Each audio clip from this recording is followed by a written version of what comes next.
नमस्कार छात्रों, स्वागत है आप सभी का आईपी स्टडी वीडियो लेक्चर श्रृंखला में। जिस विषय का आज हम अध्ययन करेंगे वह है सूचना लेखन।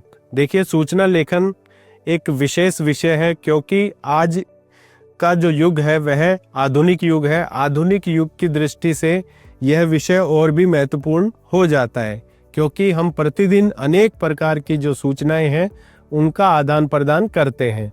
सूचनाओं का निर्माण किस प्रकार से करना है, कैसे उनको प्रेषित करना है, इस विषय को पढ़ने के उपरांत आप लोग जान पाएंगे। आइए आरंभ करते हैं आज का विषय। आज के इस युग में सूचनाओं का विशेष महत्व है।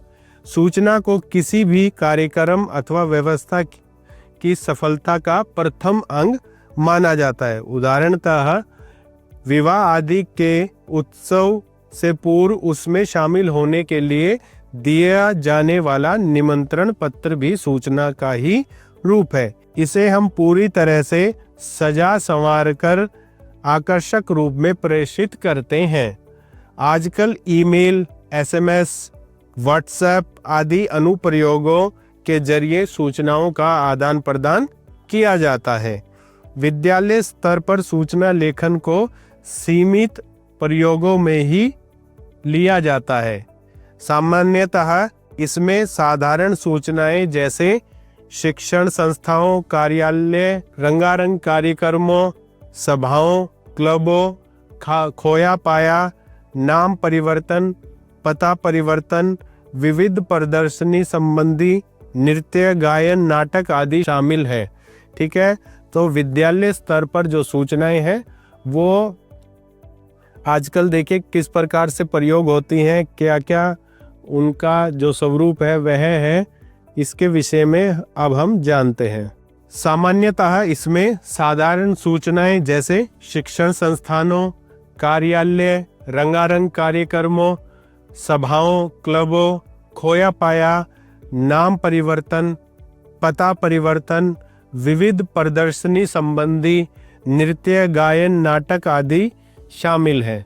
जो सूचनाई लेखन है विद्यालय स्तर पर वह इत्यादि विषयों के बारे में दिए जाती है।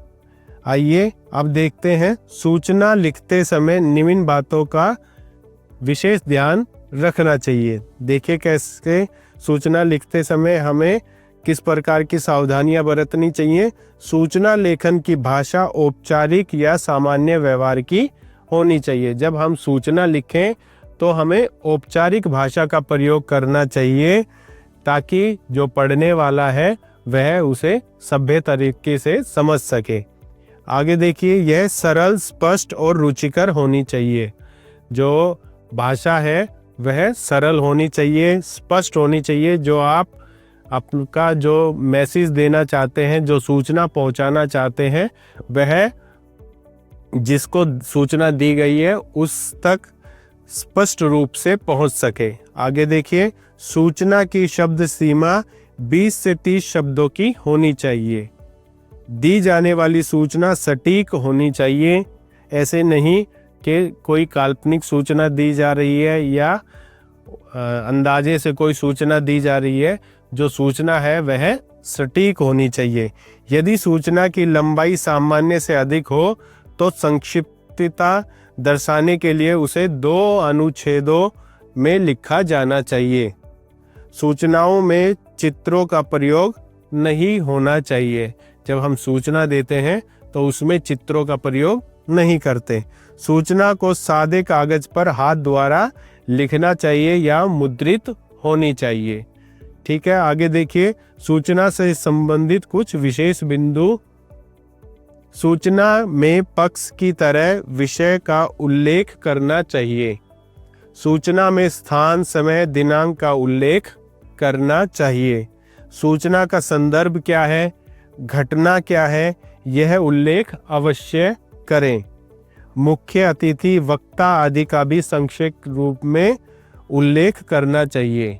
ठीक है, आगे देखिए, सूचना के लिखने वाले, देने वाले, आमंत्रित करने वाले का नाम, दूरभाष नंबर, पता आदि जरूरी समझा जाए तो अवश्य देना चाहिए। ठीक है, जो सूचना लिखने वाला है उससे संबंधित भी जानकारी होनी चाहिए, ताकि जो सूचना प्राप्त करने वाला है वह सूचना देने वाले से संपर्क कर सके और उसके बारे में और अधिक जानकारी ले सके। अंत में सूचना करने वाले के हस्ताक्षर होने चाहिए। ठीक है, अंत में जब सूचना समाप्त हो तो वहाँ पर सूचना देने वाले के हस्ताक्षर होने चाहिए। आइए अब कुछ उदाहरणों के द्वारा इसे समझते हैं। देखिए, पहला है, विद्यालय में छुट्टी के समय आपकी पानी रखने की बोतल कक्षा में ही रह गई। खोया पाया बोर्ड पर सूचना लिखिए। ठीक है, देखिए कोई छात्र है, वह विद्यालय में छुट्टी के समय अपनी पानी की बोतल भूल गया है, तो उससे संबंधित सूचना किस प्रकार से निर्मित होगी, आइए एक उदाहरण के द्वारा ये समझते हैं। सबसे पहले PS पब्लिक स्कूल, स्कूल का नाम, उसके उपरांत स्थान, सोनीपत यहाँ पर लिखा है, और जो सूचना है वह किस से संबंधित है, खोया पाया, तो यहाँ पर खोया पाया लिखा। उसके उपरांत दिनांक के किस दिनांक की सूचना है, कृपया ध्यान दे, कृपया ध्यान दे, एक मयूर ब्रांड की पानी को शीतल रखने वाली बोतल कल कक्षा 7वीं ब में छूट गई थी। यदि किसी को उसके बारे में कोई जानकारी हो तो नीचे लिखे छात्र से संपर्क करें। इसके उपरांत द्वारा, जिसके द्वारा लिखी गई है उसका नाम नवरंग और कक्षा 7वीं ब। तो इस प्रकार से सूचना आप निर्मित कर सकते हैं। आगे देखिए, गर्मी की छुट्टी में एक ट्रिप शिमला जाना था, लेकिन उसे रद्द कर दिया गया। कारण का उल्लेख करते हुए सूचना लिखिए। तो सबसे ऊपर हम सूचना लिखेंगे, उसके उपरांत स्कूल का नाम Ramjas public school Karnal, trip रद्द होने की सूचना, दिनांक लिखेंगे, जून माह में कक्षा 8वीं से 10वीं के छात्रों के लिए शिमला ट्रिप पर जाने का आयोजन किया गया था, परंतु विद्यालय में शहर के प्रसिद्ध सांस्कृतिक संस्थान भारतीय संस्कृत विस्तार परिषद में कार्यक्रमों का आयोजन होने के कारण उसे रद्द कर दिया गया है। आपके भुगतान को फीस में समायोजित कर दिया जाएगा। अन्य जानकारी के लिए कार्यालय में संपर्क करें। द्वारा नमन राठी, ट्रिप इंचार्ज। तो इस प्रकार से सूचना का निर्माण कर सकते हैं। अंतिम उदाहरण देखते हैं। तीसरा, विद्यालय में भाषण प्रतियोगिता का आयोजन किया जाना है, उसके लिए अध्यापक की ओर से सूचना लिखिए। सबसे पहले सूचना कक्षा 12वीं के विद्यार्थियों के लिए। तो इस प्रकार से आप कक्षा भी स्पेसिफाई कर सकते हैं कि किन के लिए यह सूचना है। तो सबसे ऊपर दिनांक लिखेंगे, आगामी शनिवार को विद्यालय में एक भाषण प्रतियोगिता का आयोजन होना निश्चित हुआ है।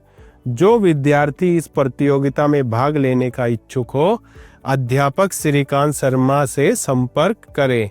द्वारा प्रधानाचार्य कार्यालय। तो इस प्रकार से आप अनेक प्रकार की सूचनाओं का निर्माण कर सकते हैं। आशा करता हूँ जो आज का विषय था सूचना लेखन, वह आपको अच्छे से समझ आया होगा। आप भी अनेक प्रकार की सूचनाओं का निर्माण कर सकेंगे, ऐसी मेरी मनोकामना है। इसी के साथ आज की कक्षा समाप्त करते हैं। जल्दी मिलते हैं नए विषय के साथ अगली कक्षा में।